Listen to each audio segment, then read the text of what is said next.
Uh, Chip has written about rodeos.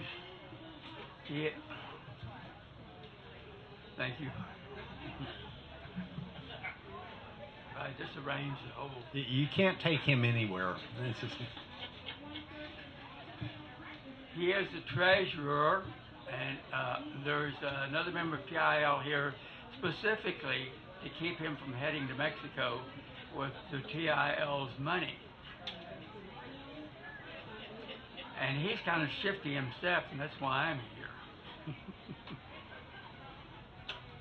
And you're referring to Steve Davis at the back. I'm referring to Steve Davis at the back, who's wearing a there are three of us here who have hats, and his is the worst. I thought we might start by naming, I won't remember many of them, but names of movies, Western movies, that because Kip is going to claim that this is the best, The Wild Bunch, the best Western movie ever made. Have you seen The Wild Bunch? Yes. Okay. So, what are some of your favorite Western movies? Stagecoach. Okay, Stagecoach. High Noon. The Man Who Shot Liberty Valance. What is it? The Man Who Shot Liberty Valance. Oh yeah, I remember. Who Shot Liberty Valance? Yes. Unforgiven. Unforgiven. Open Range. Open Range. I don't think I know Open Range. Where'd you? Kevin Costner and Robert Duvall. No Bob, kidding. Bob doesn't have a lot of familiarity with films that have sound. I grew up in the wrong era.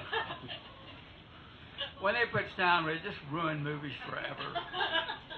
Then I'll throw a couple of The Searchers, Yeah. John Ford, Red River, Howard Hawks. The river's running the wrong way, by the way. In the Wild Bunch, it is. The Then Alamo. The Alamo, yeah. I had some friends who acted in that. Then, of course, one that is particularly important for this discussion would be William Wellman's film, The Oxbow Incident. Have you Yes. all seen that? I hope you've read the book, too. It's a magnificent novel. That was a film that Sam Peckinpah, who directed The Wild Bunch, saw when he was at military school, military high school in San Rafael, California. And he saw that brilliant, the Oxbow Incident in the theater, and he came away and he sort of saw his future after that. He understood, for the first time, how movies work started to click for him, so that was very important.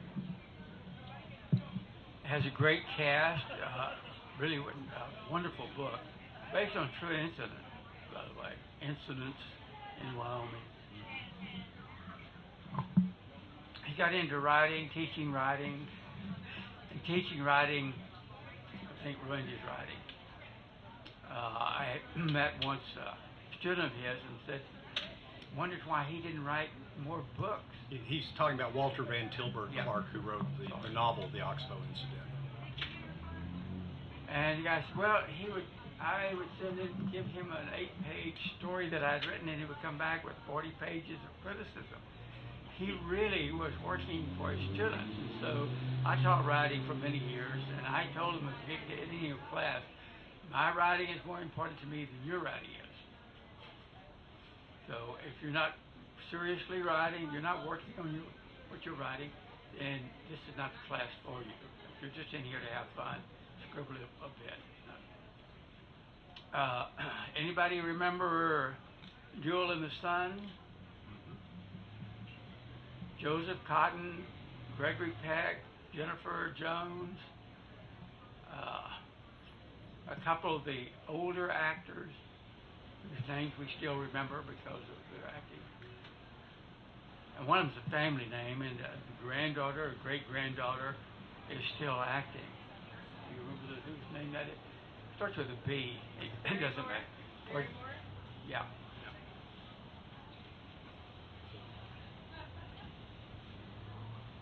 I had a list and it was longer than this. Well, I would throw out maybe The Gunfighter with Yes. Gregory Peck, Yeah. which in a roundabout way inspired one of my favorite Western novels, the Shootist by Glendon Sordout, which was then made into John Wayne's last film. And for my money, I'm a John Wayne fan as an actor. I think he's underappreciated as an actor, and I think The Shootist probably has his finest acting, where he's playing an old gunfighter who's dying of cancer at the same time John Wayne, he himself, was dying of cancer. It's a pretty moving film if you haven't seen it. It is. Good Western. book. Yeah. So you want me to talk about why this is better? Yeah, let's start there. The Wild Bunch was filmed in 1968 in Mexico, in Parras in southern Coahuila. Significant locale to be shooting that film, which was set during the Mexican Revolution, because Parras is the hometown of Francisco Madero, who was the godfather of the Mexican Revolution and the great martyr of the Mexican Revolution. And it's also a place where Pancho Villa rested his forces prior to the famous battle at Torreon, which he won, and had a great effect on the Mexican Revolution. So this film was shot in that area. It is a movie that has roots you can trace, and I found this out, directly to the Mexican Revolution. A stuntman named Roy Sickner, who's the only person I've ever heard of who got banned from Mexico for misbehavior, and they actually posted his pictures up at ports of entry with an X over it to let people know, don't let this man come into the country. He's a pretty wild guy, but he had this kind of general concept about a shootout picture that some guys rob a bank on this side of the river, then go to the other side of the river, and there's a big shootout at the end. That's kind of his whole concept of it. But he hired a young guy named Waylon Green, and in my world, you can't go wrong if you have the first name Waylon, of course. And Waylon had become, starting as a teenager, had traveled regularly to Mexico and loved the country. And in the 1950s, he went to college in Mexico City. And while there, he met a fellow student that he befriended and became great friends. This student's father was Rios Zertuche, who was an Obregonista general in the Mexican Revolution. And Waylon started going over to their house and listening to this man talk about his experiences at the Mexican Revolution. And Waylon was completely fascinated, because he's like, this is probably true for you too, Bob. I don't know if it's changed at all. I went through public schools and then my first 4 years of college, bachelor's degree, and I never studied anything about the Mexican Revolution, which was the most cataclysmic military event in North American history. Hundreds and hundreds of thousands of Mexicans died in the Mexican Revolution, and yet on this side of the river, it's like we didn't pay much attention to it. And finally, when I got in grad school, I had a professor who told me I should read a book immediately. He said, go do this right now.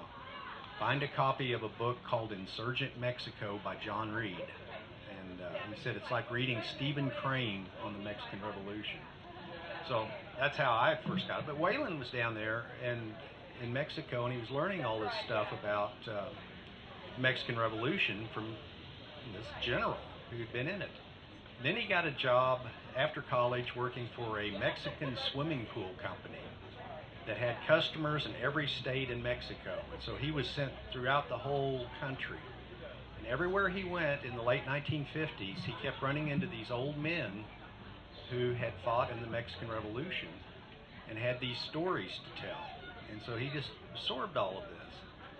Then in the mid-1960s, he was, working in television, working on documentaries done by Walter Wanger, some of which include not Walter Wanger. I went the wrong place with that. Anyway, he ended up working on the Jacques Cousteau specials, if you remember those from TV, and other things like that. He got the opportunity from this stuntman to try to write a treatment for this story of the Wild Bunch, and then eventually wrote the first drafts of the screenplay. And so he drew on all of this material he had from these old men he talked to in Mexico to create this story. So it becomes this story of some Anglo cowboys who are bad guys, very bad guys. There's I can't say anything good about them really, except that they abide by a code. And at the end, when they have the option to do something else, they decide to do the right thing and try to save a member of their group who's being tortured and subsequently not survive. So these guys are cowboys that are of that kind of 1870s and 1880s generation who find themselves in probably 1913 or 1914 as being in a world they don't understand. They don't understand technology. They don't understand the